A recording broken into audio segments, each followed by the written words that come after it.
আজকে আমি তোমাদের শোনাবো আকবর বাদশাহ আর বীরবলের মজার গল্প। আকবর বাদশাহ একদিন তার সভায় প্রশ্ন করলেন, বীরবল, বলো তো শ্রেষ্ঠ রাজাকে, শ্রেষ্ঠ সন্তানকে, সেরা দাঁত কার, শ্রেষ্ঠ গুণ কোনটি? অসাধারণ বুদ্ধিমান বীরবল সঙ্গে সঙ্গে বিনয়ের সাথে উত্তর দিলেন, জাহাপানা, দেবরাজ ইন্দ্রই শ্রেষ্ঠ রাজা। তার দক্ষিণ বাহু হচ্ছে মেঘ। এই মেঘ থেকেই অন্নের সূচনা হয়, অন্নই আমাদের বাঁচিয়ে রাখে। বলদই হলো শ্রেষ্ঠ সন্তান, কেননা বলদ জমি চষে বলেই ফসল হয়। লাঙলের ফলাই হলো শ্রেষ্ঠ দাঁত, কারণ লাঙল না থাকলে ভাত জুটত না। সেরা গুণ হচ্ছে নির্ভীকতা। আকবর উত্তর শুনে খুব খুশি হলেন আর খুব হাসলেন আর অনেক পুরস্কার দিলেন বীরবলকে। বাদশাহ আকবরের মাঝে মাঝে অদ্ভুত সব খেয়ালের উদয় হতো। একদিন রাজসভায় সব সভাসদদের সামনে আধা একখানা লেপ রেখে বললেন, আমার খুব শীত করছে, এই লেপ দিয়ে আমাকে এমনভাবে ঢেকে দাও যেন আমার শীত কমে যায়। আরও বললেন, যে আমাকে আরাম দিতে পারবে তাকে আমি অনেক পুরস্কার দেব। সভাসদরা এই অদ্ভুত কথা শুনে হতচকিত হয়ে বসে থাকলো, কেউ এগিয়ে এসে কিচ্ছু করতে পারল না। বীরবল তখন এগিয়ে এসে সেই আধ হাত লেপ দিয়ে বাদশার পা দুটো ঢেকে দিল। বাদশাহ তখন হেসে বললেন, আমি জানতাম এ কাজ তুমি করতে পারবে, আর অনেক পুরস্কার দিলেন বীরবলকে। সেলিম বাদশাহ আকবরের প্রিয় পুত্র। একদিন সে তার বাবার কাছে আবদার করল যে সে পুকুরে টলটলে জলে ডুব দিয়ে স্নান করবে। নবাব বাদশারা তাদের প্রাসাদের ভিতর গোসলখানায় স্নান করে, কিন্তু শাহজাদা সেলিমের ইচ্ছে বলে কথা, বীরবলকে নিয়ে চললেন সরোবরে স্নান করতে। বাদশাহ আকবর নিছক মজা করার জন্য তার ও সেলিমের সব পোশাক বীরবলের ঘাড়ে চাপিয়ে দিলেন। বাদশাহ ও শাহজাদার পোশাক, তাদের সংখ্যা তো কম নয়। পোশাকের জন্য বীরবলের মুখ বাদ দিয়ে দেহের সব অংশই ঢেকে গেল। বাদশাহ তা দেখে বীরবলের সাথে আরও রসিকতা করতে চাইলেন। তিনি বীরবলের দিকে চেঁচিয়ে বললেন, তোমাকে দেখে মনে হচ্ছে তুমি একটি ভারবাহী গাধা। বীরবল কথা শুনে বুদ্ধিমিশ্রিত উত্তর দিল, তা তো মনে হতেই পারে জাহাপনা, কারণ আমি যে দুটো গাধার ভার বইছি। বাদশাহ একেবারে চুপ। সেলিম এই উত্তরে নিজেকে অপমানিত বোধ করে তার বাবার দিকে তাকালো। বাদশাহ কিন্তু এটা অপমান না ভেবে নিছক রসিকতার উত্তর মেনে নিয়ে হো হো করে হেসে উঠলেন। বাদশাহ আকবর অন্যান্য সব সভাসদদের থেকে বীরবলকে ভালোবাসতেন একটু বেশি রকমের। বীরবল কেন বাদশার প্রিয়, এটা রাজসভার সভাসদরা মেনে নিতে পারেননি। তাই তারা একসঙ্গে একদিন খোদ বাদশার কাছে নালিশ জানালো। তারা বলল, হুজুর, বীরবলের চেয়ে আমার বুদ্ধি কাজকর্মে কোনো বিষয় কম নেই, তবু আপনার কাছে বীরবলই সবচেয়ে প্রিয় পাত্র কেন? তাদের অভিযোগ শুনে আকবর বললেন, ঠিক আছে, প্রমাণ হয়ে যাক তোমাদের মধ্যে কে বেশি বুদ্ধিমান। যে আমাকে এমন এক ধরনের বীজ এনে দেবে যাতে সব ধরনের গাছ হয়। আজগুবিয়ে চাহিদার কথায় সভাসদরা অবাক হয়ে ফ্যালফ্যাল করে ওর মুখ দিকে চাওয়াচাবি করতে লাগলো। এমন অসম্ভব জিনিস পাওয়া যায় নাকি?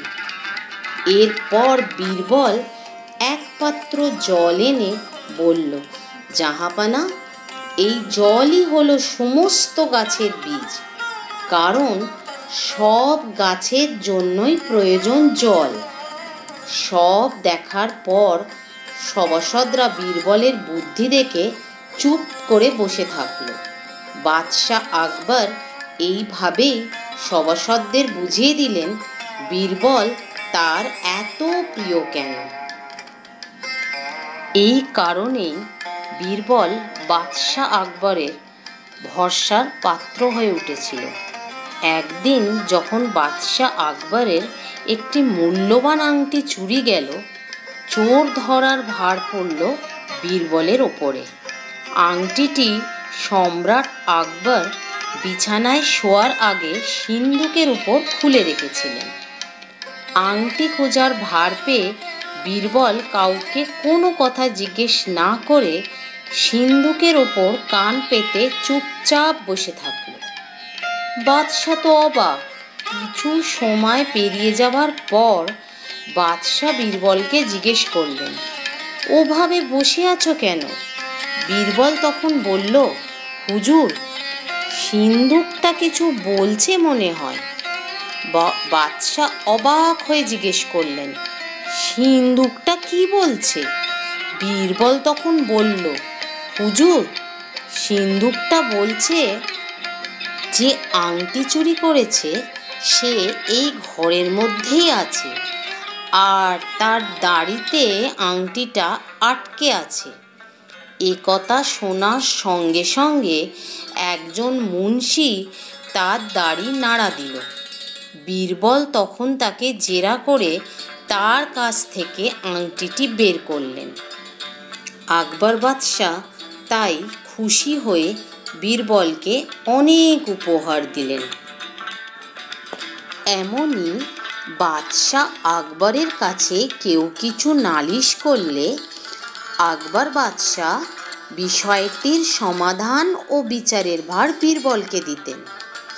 একদিন এক ব্রাহ্মণ স্বপ্ন দেখল যে তারই এক বন্ধু তার কাছে ধার চাওয়া সে 200 মোহর ধার দিয়েছে। পরিচিত সব বন্ধুবান্ধব এবং আত্মীয় স্বজনের মধ্যে তার স্বপ্নের কথা ছড়িয়ে পড়ল। আবার ব্রাহ্মণের বন্ধুটিও স্বপ্নে দেখল সে তার বন্ধুর কাছ থেকে 200 মোহর ধার নিয়েছে। এই কথাটাও পরিচিত মহলে ছড়িয়ে পড়ল। এরপর একদিন ব্রাহ্মণ তার বন্ধুর কাছে গিয়ে স্বপ্নে ধার দেওয়া মোহর ফেরত চাইল। মোহর ফেরত চাওয়ায় বন্ধু তো অবাক। সে বলল, আমিও স্বপ্নে তোমার কাছে 200 মোহর ধার নিয়েছি, তবে সে তো আর সত্যি নয়, স্বপ্ন মাত্র। কিন্তু ব্রাহ্মণ বন্ধুর কোনো কথা শুনল না। সোজা সম্রাটের দরবারে গিয়ে সম্রাট আকবরের কাছে নালিশ করল। আকবর বিষয়টির সমাধান ও বিচারের ভার বীরবলকে দিলেন। বীরবল উভয়ের কাছ থেকেই মন দিয়ে পুরো বিষয়টি শুনলেন। তারপর সভাগৃহে আনলেন একটা বড় আয়না। 200 মোহর আয়নার সামনে রাখলেন। এবার ব্রাহ্মণকে আয়নার ভিতরে মোহরগুলির প্রতিবিম্ব দেখিয়ে বললেন, তুমি আয়নার ভিতর থেকে মোহরগুলি নিয়ে নাও। ব্রাহ্মণ অবাক হয়ে বললেন, ওগুলো তো মোহরের প্রতিবিম্ব, প্রতিবিম্ব থেকে কি মোহর নেওয়া যায়? প্রতিবিম্ব আমি কিভাবে ধরব?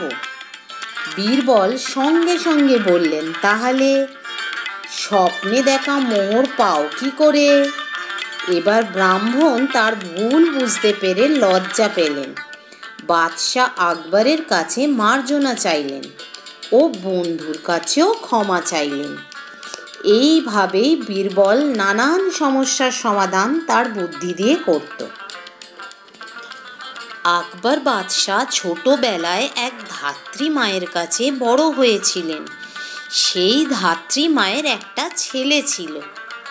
আকবর ছেলেটিকে নিজের ভাইয়ের মতো স্নেহ করতেন। তাকে সভাসদ করে রাজসভায় ঠাঁই দিয়েছিলেন।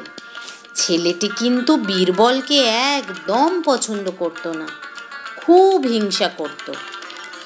একদিন আকবর বীরবলকে বললেন, তোমার কোনো ধাত্রী ভাই বোন আছে? বীরবল বলল, আছে হুজুর। সম্রাট তখন বললেন, তাকে একদিন এই সভায় নিয়ে এসো, তাকে সভাসদ করব। বীরবল দেখল বাদশার ধাত্রীভাইকে জব্দ করার এটাই সুযোগ। বীরবল তো আগের থেকেই আকবরের ধাত্রীভাইয়ের ওপর চটেছিলেন, কারণ আকবরের ধাত্রীভাই খুব বোকা ও হিংসুটে ছিল। তাই বীরবল মজা করে বললেন, জাহাপানা, আমার ধাত্রীভাইটি খুব বোকা, যেন আস্ত একটা বলদ। সে রাজসভায় উপযুক্ত নয়। তবে আমার ধাত্রী বোনটি খুব শান্তশিষ্ট। আকবর বাদশাহ বললেন, তবে তোমার ধাত্রী বোনকেই নিয়ে এসো। বীরবল পরদিন বাড়ির সবচেয়ে ভালো দুধেল গাইটিকে সঙ্গে করে রাজ দরবারে হাজির হলেন। আকবর তা দেখে বললেন, বীরবল, তোমার ধাত্রী ভাই বা বোনকে না এনে এই গাভীটাকে এনেছো কেন? সম্রাট, আমি তো কালই বলেছিলাম আমার ধাত্রী ভাইটিকে আনা যাবে না। সেটা একটা অশান্ত বোকা ষাঁড়। তাই আমার ধাত্রী বোনকে এনেছি, কারণ এর মায়ের দুধ খেয়েই আমরা তিনজন বড় হয়েছি। আকবর বাদশাহ বীরবলের আসল উদ্দেশ্য বুঝতে পারলেন এবং হাসলেন আর বললেন, তবে তোমার ধাত্রী বোনকেই নিয়ে এসো। বন্ধুরা, তোমরা যারা চ্যানেলটাকে সাবস্ক্রাইব করোনি তারা ঠিক সাবস্ক্রাইব করে নিও মনে করে, ভুলো না কিন্তু। আর অবশ্যই একটা লাইক দিও। আর সকলে খুব ভালো থেকো আর অনেক অনেক শেয়ার করে দিও।